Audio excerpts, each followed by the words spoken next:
Punta tayo dito sa kapitbahay natin at ayun na nga, mangunguha tayo. Wala pa naman kapitbahay. Manghihingi tayo ng fruits nila. Actually, hindi na ako magpapaalam sa kanila. Wala sila eh. Gusto ko nang kumuha. Tapos wala naman tao. So, makikikuha. Tama ba? Ano ba dapat ang kuhanin ko? Tcharan! Tcharan. O diba, meron na ako. May nakuha na ako. Ayan o.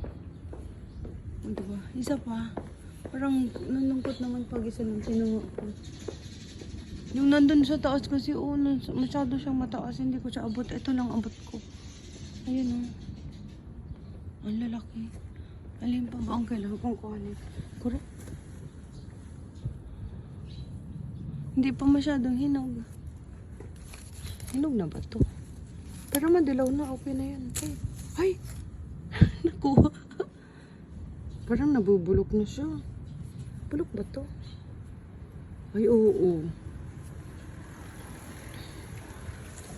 Ibalik natin. Tingnan mo guys. Nakuha ko siya, diba? So ngayon, dahil nabubulok siya, balik natin. Balik. Ayan, tingnan mo. Kasi nabubulok na siya, oh.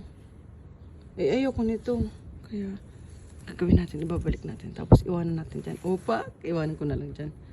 Bahala ka dyan. Tama na ito, isang piraso. Baka lumabas yung kapitbahay ko. Natakas na ako. Ito na lang, isang piraso. Kuhanin ko. Ayan. Isang piraso lang kuhanin natin. Tama na ito. Alis na tayo. Isang piraso lang.